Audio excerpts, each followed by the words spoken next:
Publicado em Paris, em 18 de abril de 1857, o Livro dos Espíritos é o marco inicial de uma nova fase da evolução humana. O Espiritismo baseia-se na solidez deste livro, na credibilidade e sabedoria de suas fontes espirituais, na pureza de sua moral evangélica, nos meios de transmissão mediúnica e na coerência de suas revelações.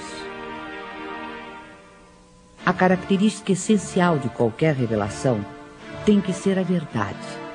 Revelar um segredo é tornar conhecido um fato. Se é falso, já não é um fato e, portanto, não existe revelação.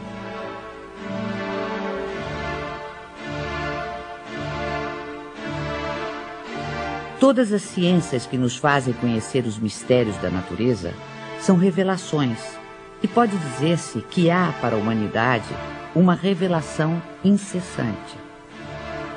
A astronomia revelou o mundo dos astros, que não conhecíamos. A geologia revelou a formação da Terra. A química revelou a lei das afinidades entre as substâncias. A fisiologia revelou as funções do organismo.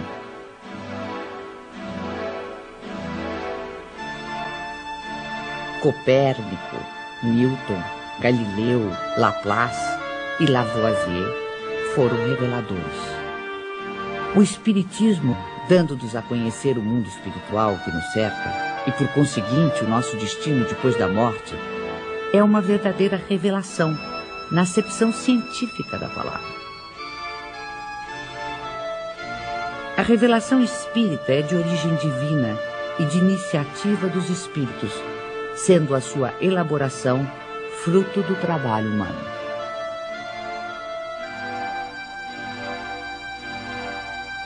Obedecendo a uma sequência histórica, a primeira revelação divina teve sua personificação em Moisés, a segunda no Cristo.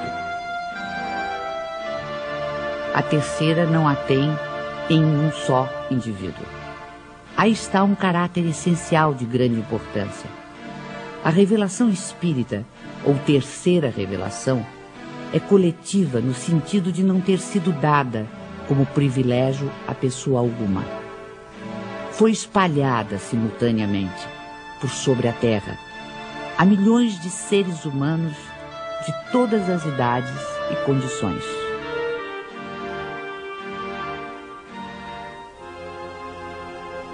As revelações de Moisés e de Cristo, sendo resultado do ensino pessoal, apareceram num só ponto em torno do qual a ideia se propagou pouco a pouco. Mas foram precisos muitos séculos para que atingissem as extremidades do mundo, sem mesmo o cobrirem inteiramente. A revelação espírita, não estando personificada em um só indivíduo, surgiu simultaneamente em milhares de pontos diferentes, que se tornaram centros ou focos de irradiação. Se o Cristo não disse tudo quanto poderia dizer, é que julgou conveniente deixar certas verdades veladas, até que os homens chegassem ao estado de compreendê-las.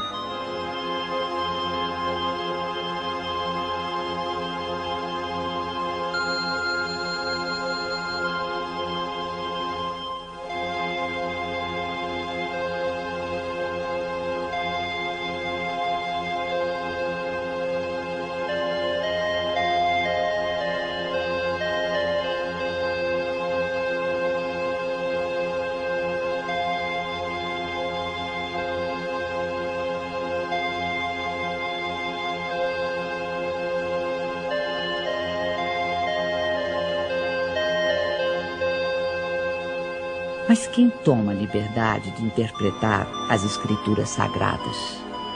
Quem tem esse direito?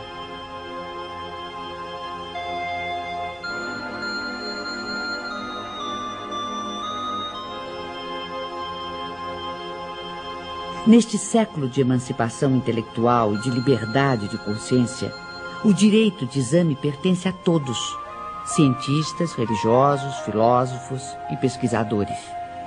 Os homens, cada vez mais esclarecidos, à medida que novos fatos e novas leis se forem revelando, saberão separar da realidade os sistemas utópicos.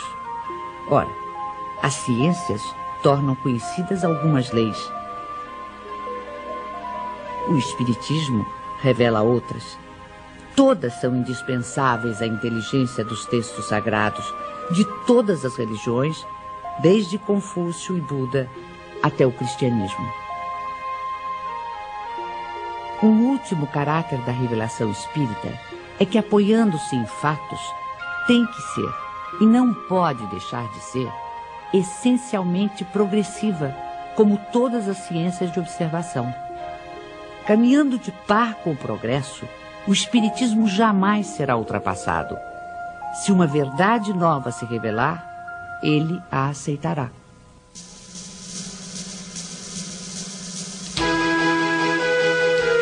Hoje, mais de 100 anos depois da publicação de O Livro dos Espíritos, nenhum dos princípios fundamentais do Espiritismo foi abalado. Todos permanecem intactos. E isso num século em que o mundo sofreu radicais transformações em todos os campos do conhecimento.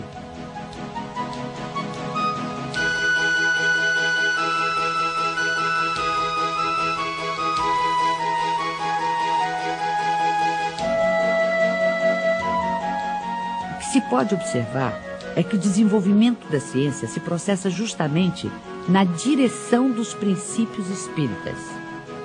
O exemplo mais recente está nos jornais. Depois do átomo e de todas as suas subdivisões, os cientistas acabam de dar mais um passo no estudo do microcosmo. Agora, com o anúncio oficial da descoberta do top quark, a partícula mais fundamental da matéria. Esta conquista científica, que ajudará a entender planetas, estrelas, galáxias e a própria vida, vem confirmar ensinamentos que já nos haviam sido antecipados pelo capítulo 2º de O Livro dos Espíritos, sobre os elementos gerais do universo e as propriedades da matéria.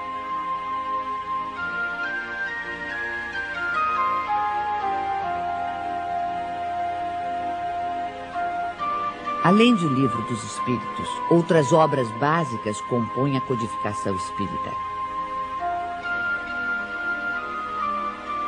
O Livro dos Médiuns, o Evangelho segundo o Espiritismo, o Céu e o Inferno e a Gênese desenvolvem, aprofundam e consolidam os princípios do Espiritismo. Todos esses princípios, que resultam dos ensinamentos dos Espíritos, foram sistematizados e codificados por Allan Kardec. Hippolyte Léon Denisard Rival, que mais tarde viria a adotar o pseudônimo de Allan Kardec, nasceu na cidade de Lyon, na França, no dia 3 de outubro de 1804. Com a idade de 10 anos, seus pais o enviaram para estudar em Yverdon, na Suíça, onde se localizavam um dos institutos de ensino mais famosos e respeitados em toda a Europa. Fundado pelo educador suíço Johann Pestalozzi, o instituto era uma espécie de escola modelo, admirada pela aristocracia, altas personalidades políticas, científicas, literárias e filantrópicas. Depois de haver concluído seus estudos em Yverdon, Rival tornou-se conceituado mestre, não só em letras como em ciências. Distinguindo-se também como notável pedagogo, publicou diversos livros didáticos e contribuiu com planos e métodos para a reforma do ensino francês. Esta longa experiência pedagógica habilitou o professor Rival para outra tarefa, a codificação do Espiritismo. Aos 65 anos incompletos, vitimado por um aneurisma, Allan Kardec faleceu em sua casa enquanto trabalhava. 31 de março de 1848. Em Hydesville, dos Estados Unidos da América, manifestações de forças inteligentes intervindo no plano físico assinalam o surgimento do espiritismo através da fenomenologia mediúnica. A seriedade desses acontecimentos teve imensa repercussão até mesmo na Europa. Os fenômenos ocorreram numa tosca cabana, residência da família Fox, adeptos da Igreja Metodista. No primeiro diálogo registrado entre as irmãs Fox e o espírito de um mascate de nome Charles Rosbach, usaram-se letras do alfabeto para a formação de palavras, mediante convenção de que a cada letra corresponderia a determinado número de pancadas. Estava, portanto, descoberto o processo adotado para as comunicações entre os dois mundos. Pode-se dizer que o fenômeno das mesas girantes, que se seguiu aos acontecimentos de Hydesville, preparou o advento do espiritismo, despertando o interesse dos homens de ciência, dentre eles o professor Ribard ou Allan Kardec.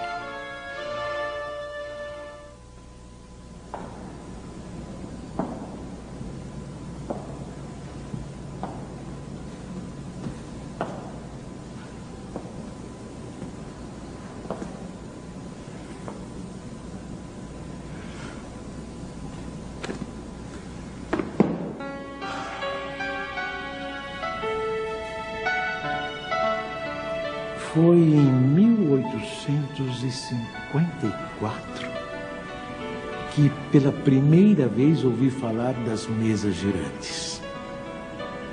Encontrei um dia o magnetizador, o Sr. Fortier, que conhecia desde muito tempo. Disse-me ele que já não eram somente as pessoas que podiam se magnetizar, mas também as mesas, conseguindo-se que elas caminhassem e girassem à vontade. O fato não me pareceu radicalmente impossível. O fluido magnético, que é uma espécie de eletricidade, pode perfeitamente atuar sobre corpos inertes e fazer que eles se movam.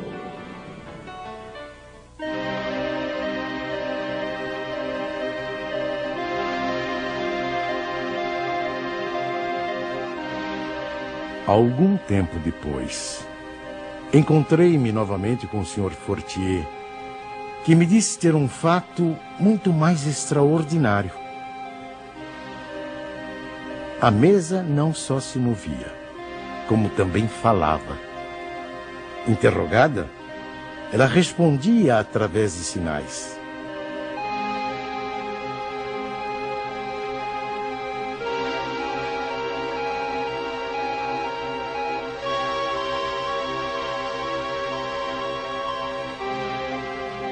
Eu estava, pois, diante de um fato inexplicado, aparentemente contrário às leis da natureza e que a minha razão repelia.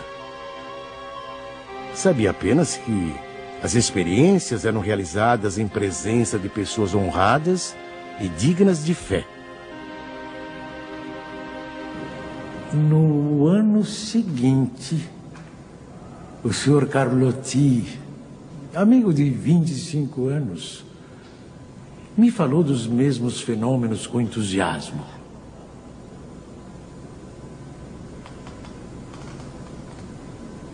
Foi ele o primeiro a me mencionar a intervenção dos espíritos. E me contou tantas coisas surpreendentes que, longe de me convencer, me aumentou as dúvidas.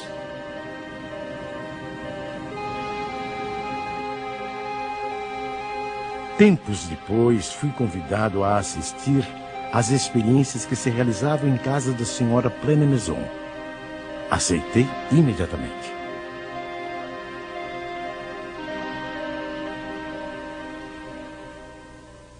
Foi aí que, pela primeira vez, presenciei o fenômeno das mesas que giravam, saltavam e corriam. Assisti então a alguns ensaios muito imperfeitos da escrita mediúnica.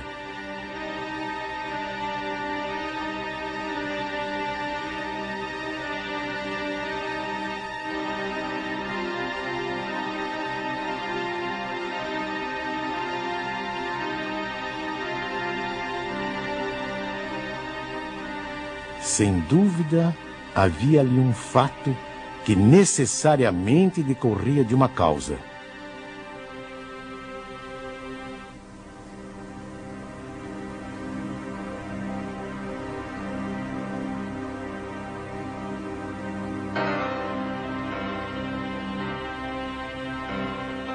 Foi nessas reuniões que comecei os meus estudos sérios de espiritismo. Menos ainda por meio de revelações do que de observações. Apliquei a essa nova ciência, como o fizera até então, o método experimental. Nunca elaborei teorias preconcebidas. Observava cuidadosamente, comparava, deduzia consequências. Dos efeitos, procurava remontar as causas por dedução e pelo encadeamento lógico dos fatos.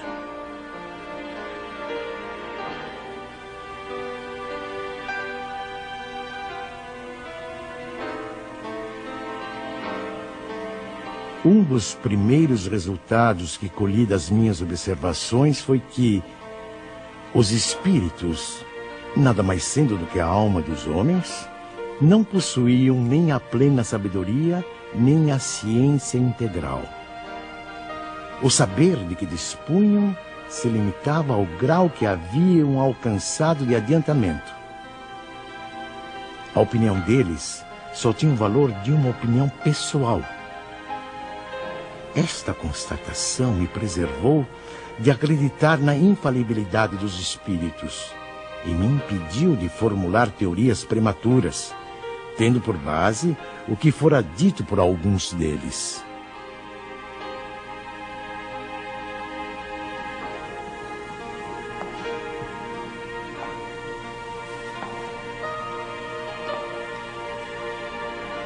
O simples fato da comunicação com os espíritos, dissessem eles o que dissessem, provaria a existência do mundo invisível ambiente. Já era um ponto essencial, um imenso campo aberto às nossas explorações. O segundo ponto, não menos importante, é que aquela comunicação permitia que se conhecesse o estado desse mundo, seus costumes. Se assim podemos nos exprimir. No ano seguinte, em 1856, passei a frequentar também as reuniões espíritas que se celebravam em casa do Sr. Rustam. Eram sérias essas reuniões e se realizavam com ordem. As perguntas fúteis haviam perdido todo atrativo para a maioria das pessoas. Quanto a mim, ia obtendo a resolução dos problemas que me interessavam, do ponto de vista da filosofia, da psicologia e da natureza do mundo invisível. Levava para cada sessão uma série de questões preparadas e metodicamente dispostas. Pouco a pouco, as sessões iam assumindo caráter muito diverso. Entre os assistentes contavam-se físicos, matemáticos, estudiosos e cientistas das mais diferentes áreas do conhecimento humano. Todos formulando perguntas, aprofundando temas e questões.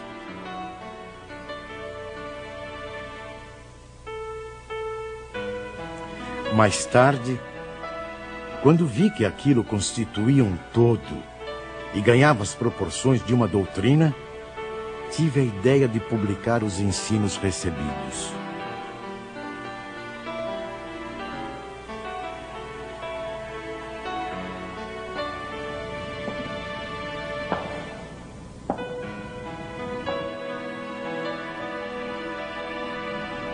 O meu trabalho, em grande parte, já estava concluído e tinha as proporções de um livro. Mas eu fazia questão de submetê-lo ao exame de outros espíritos, com auxílio de diferentes médiuns. Mais de 10 médiuns participaram do trabalho. Da comparação e da fusão de todas as respostas coordenadas, classificadas, e muitas vezes retocadas no silêncio da meditação, foi que eu organizei a primeira edição de O Livro dos Espíritos.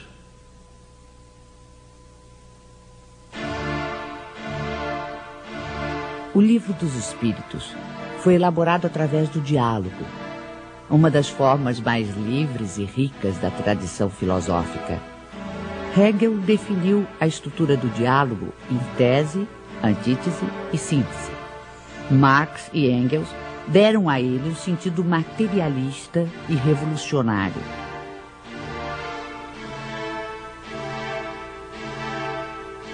Em vez de enfatizar as contradições, os conflitos e as lutas dos opostos, a dialética espírita prefere a compreensão, a união dos contrários, o entendimento que conduz ao progresso.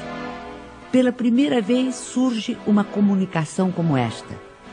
O mundo do desconhecido se vai revelando ao ser humano, que passa a poder avaliar, de modo objetivo e racional, o sentido maior de sua existência terrena, a importância do cumprimento das responsabilidades assumidas, a finalidade do aprendizado individual e coletivo para o aperfeiçoamento de todos e de cada um, sem exceção.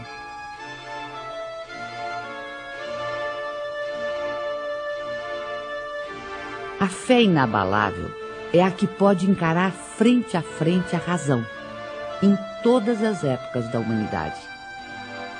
É aí que reside a principal força do Espiritismo. Força que não fica apenas circunscrita ao plano filosófico, mas que também se estende aos planos científico e religioso.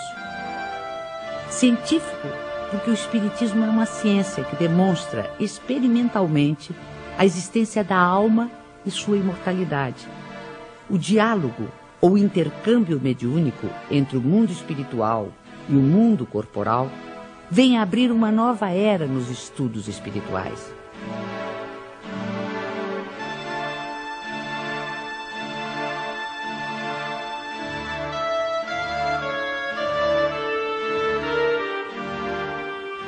Antes desse tipo de comunicação, o conhecimento humano se dividia radicalmente entre os mistérios divinos e a experiência terrena.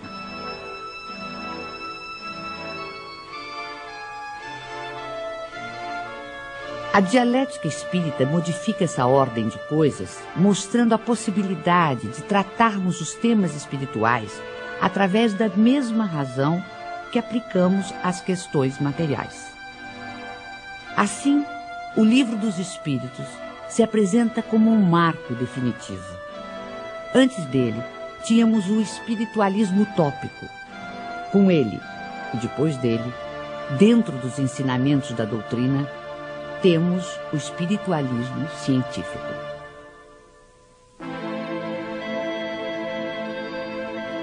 Não existe o sobrenatural senão para o desconhecimento humano das leis naturais.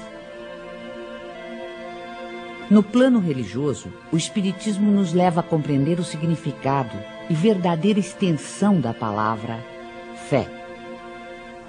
O Espiritismo não tem cultos instituídos, nem igrejas, nem imagens, nem rituais, nem dogmas, nem mesmo hierarquia sacerdotal ou sacerdócio.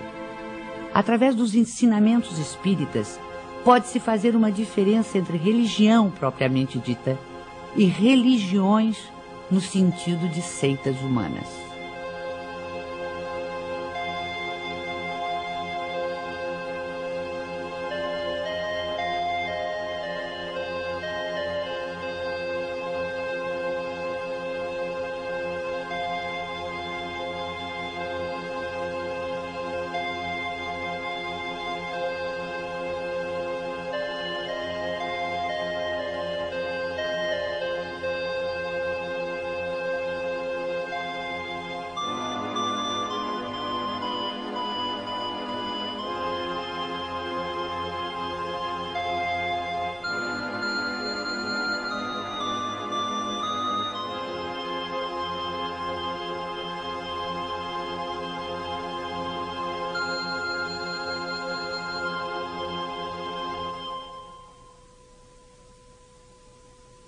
Em vez do culto, temos a prece, que é o mais belo dos diálogos, o mais íntimo, o mais simples e, ao mesmo tempo, o mais sublime.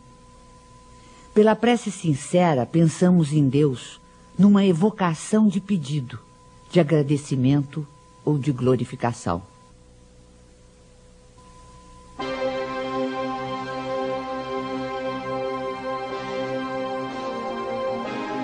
A história da ideia de Deus mostra-nos que ela sempre foi relativa ao grau de intelectualidade dos povos e de seus legisladores.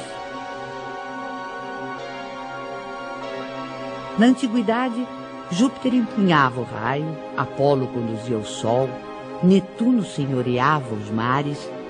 Mas se de um lado a ignorância havia humanizado Deus, a ciência lhe confere dimensão mais inteligente e, portanto, mais próxima dos atributos da divindade.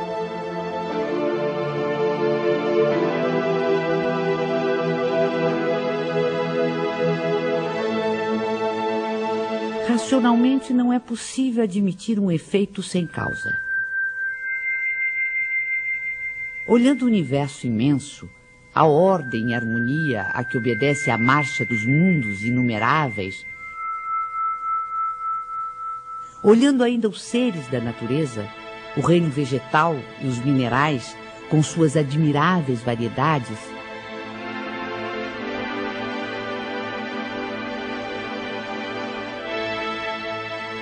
sondando também o mundo microscópico, com incontáveis formas unicelulares,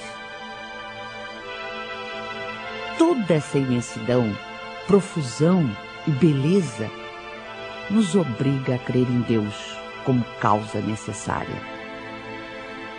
O feto não pode conhecer a dimensão de quem lhe dará a luz, da mesma forma que o homem é incapaz de perceber Deus em sua divina essência.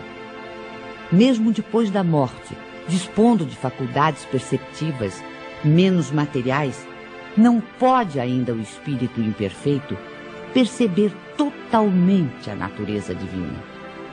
Como recém-nascido, precisará crescer e evoluir para, aos poucos, adquirir entendimento.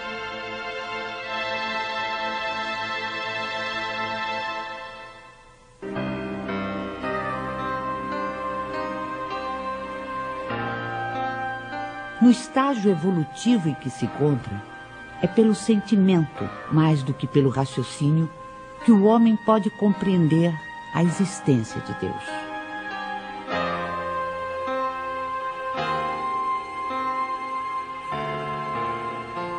Allan Kardec colocou logo no início do Livro dos Espíritos um capítulo que trata exclusivamente de Deus. Com isso pretendeu significar que o Espiritismo tem na existência de Deus o seu princípio maior. Os seres que se manifestam designam-se a si mesmos pelo nome de espíritos e dizem, alguns pelo menos, que viveram como homens na terra.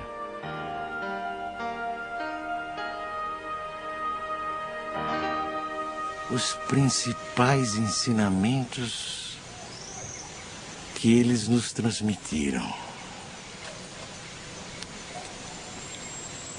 Deus é eterno, imaterial, imutável, único, todo-poderoso, soberanamente justo e bom.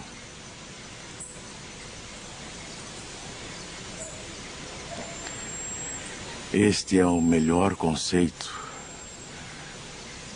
que a nossa limitada inteligência pode fazer daquele que criou o universo. O universo compreende todos os seres animados e inanimados, materiais e imateriais. Os seres materiais constituem o mundo visível ou corporal, e os seres imateriais, o mundo invisível ou espírita.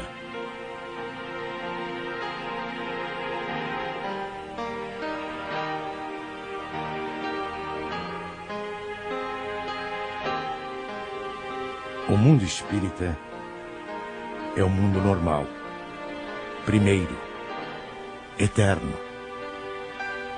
O mundo corporal é secundário. Poderia deixar de existir ou nunca ter existido, sem alterar a essência do mundo espírita.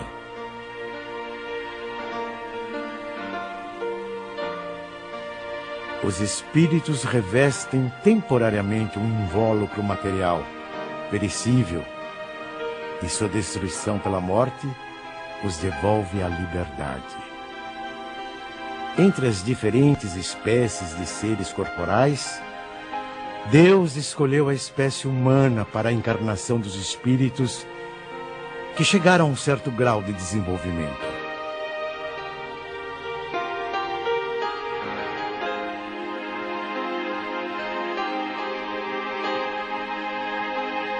A alma é um espírito que encarnou e, portanto, um ser imaterial e individual que reside em nosso corpo e a ele sobrevive. Antes de se unir ao corpo, a alma é um dos seres inteligentes que povoam o mundo invisível. Ao revestir temporariamente um invólucro carnal, a alma adquire as condições materiais para se purificar e se esclarecer. A união da alma com o corpo começa na concepção, mas só se completa com o nascimento. O homem tem assim duas naturezas. Pelo corpo, participa da natureza dos animais, dos quais possui os instintos e o mesmo princípio vital. Pela alma, participa da natureza dos espíritos. O perispírito é uma espécie de laço semimaterial que une corpo e espírito. É preciso que seja assim, para que os dois possam se comunicar um com o outro. A morte é a destruição da parte mais grosseira.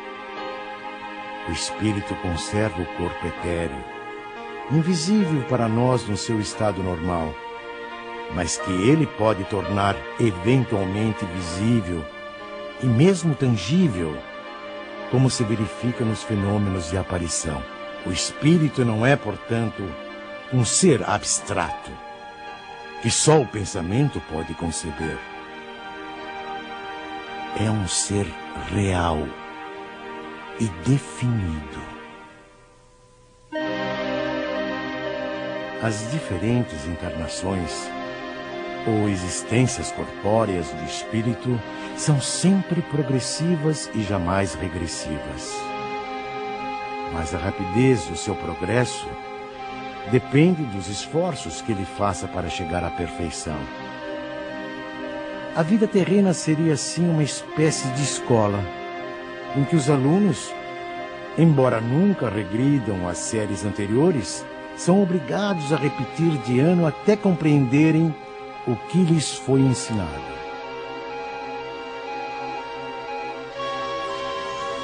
Sem as sucessivas provas das vidas corporais, não haveria justiça. Por isso, todos contamos muitas existências. O principal objetivo da reencarnação reside no melhoramento progressivo da humanidade. A influência dos espíritos sobre os nossos pensamentos e atos é indiscutível.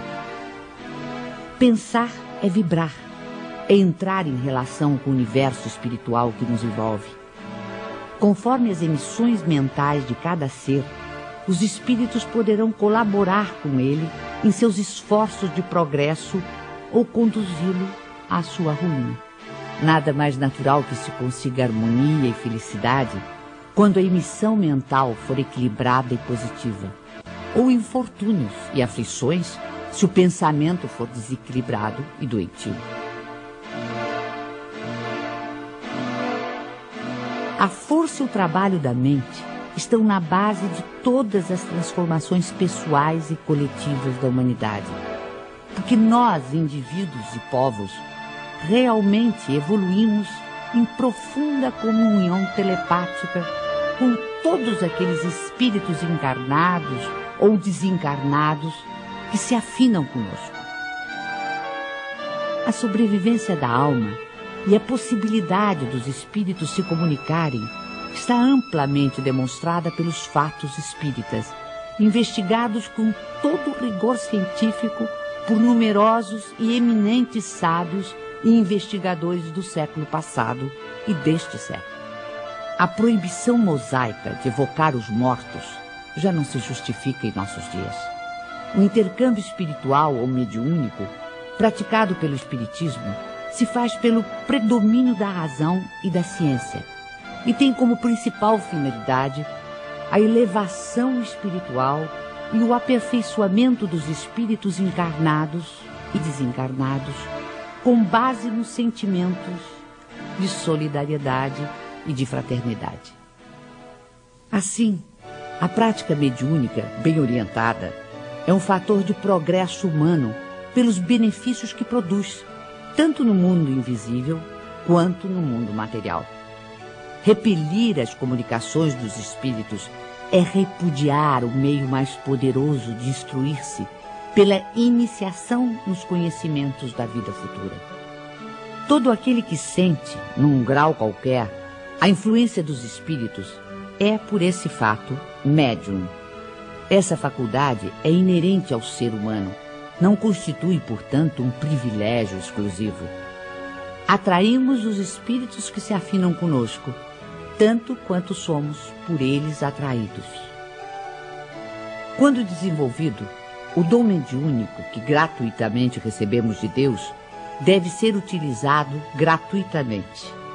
O médium de elevados princípios morais, que encontra na vivência evangélica a sua conduta de vida, cumpre o exercício da mediunidade com trabalho e paciência, e a ele se dedica exclusivamente por amor. Geralmente, os médiuns têm uma aptidão especial para diferentes fenômenos. Os tipos de mediunidade são tão variados quantas são as espécies de manifestações. A escrita manual é o mais simples e o mais completo meio de comunicação. É por este meio que os espíritos revelam melhor sua natureza e o grau do seu aperfeiçoamento ou de sua inferioridade. Os espíritos evoluídos nos ensinam que o ser humano que se liberta da matéria, por não priorizar as futilidades mundanas e por cultivar o amor ao próximo, aproxima-se da natureza espiritual. A moral dos espíritos superiores se resume como a do Cristo nesta máxima evangélica: fazer aos outros o que queríamos que os outros nos fizessem. Isto é, fazer o bem e não o mal. Neste princípio encontramos uma regra universal de proceder, mesmo para as nossas menores ações. Cada um de nós deve tornar-se útil, segundo as faculdades e os meios que Deus nos colocou nas mãos para nos provar. Eles nos ensinam também que não há faltas ou erros irreparáveis. O ser humano encontra o meio necessário nas diferentes existências para avançar segundo o seu desejo e os seus esforços em direção à perfeição, que é o seu objetivo final.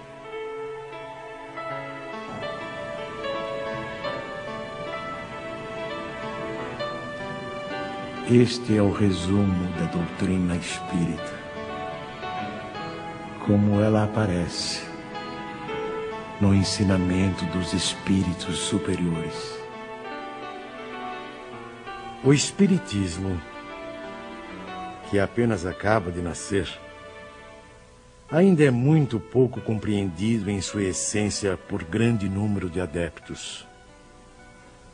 Mas posso imaginar uma associação ou sociedade em que seus componentes se reúnam com o propósito de se instruírem e não na expectativa de presenciarem fenômenos extraordinários. Uma associação indissolúvel, onde haja confiança mútua e recíproca benevolência. Uma associação que exclua o constrangimento que nasce da suscetibilidade, do orgulho que se irrita à menor contradição e do egoísmo que só se interessa por si.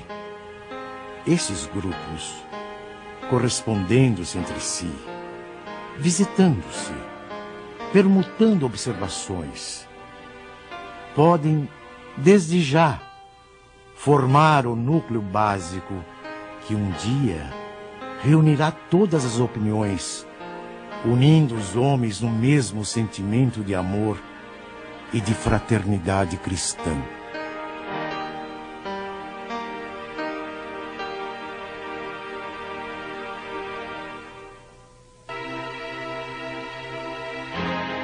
Assim, embora tenha previsto a possibilidade de as reuniões espíritas atraírem número bastante elevado de participantes, Kardec aconselha que estas reuniões se multipliquem, de preferência através da constituição de grupos menores.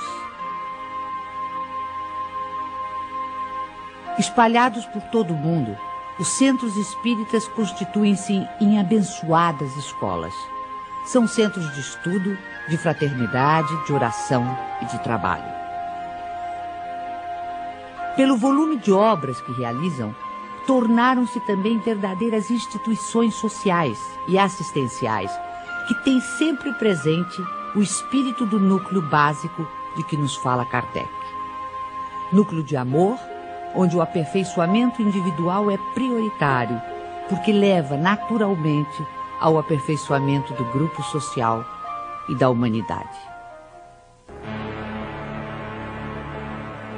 Nosso sistema planetário não ocupa senão um ponto ínfimo do universo, situado quase no final da Via Láctea, uma galáxia onde existem aproximadamente 40 bilhões de estrelas, algumas tão grandes que uma só toma espaço igual ao ocupado pelo nosso Sol e quase todos os planetas em sua órbita. Uma das galáxias mais próximas, a nebulosa de Andrômeda, dista do nosso sistema solar cerca de 680 mil anos-luz. Ora, se o universo tem tais dimensões e se o número de planetas existentes conta-se pela ordem de trilhões ou mais, seria ingenuidade supor que apenas a Terra seja habitada por seres racionais. Segundo o Espiritismo, nos mundos que gravitam no espaço infinito, outras humanidades, em vários graus de adiantamento, encontram habitação adequada ao seu avanço.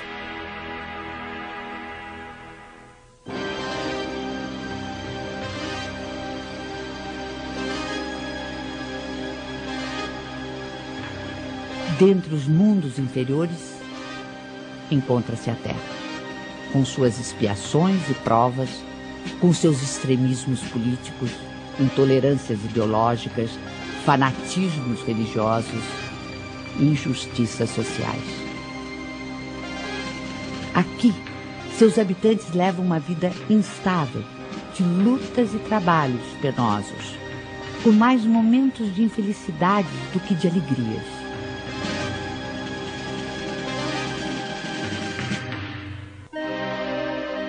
A época atual é de transição, época em que convivem os espíritos de vários níveis de adiantamento. Assistimos à partida de uns e a chegada de outros. A evolução é contínua. Em cada criança que nascer, em vez de um espírito atrasado e inclinado ao mal, que antes nela encarnaria, virá um espírito mais adiantado e propenso ao bem.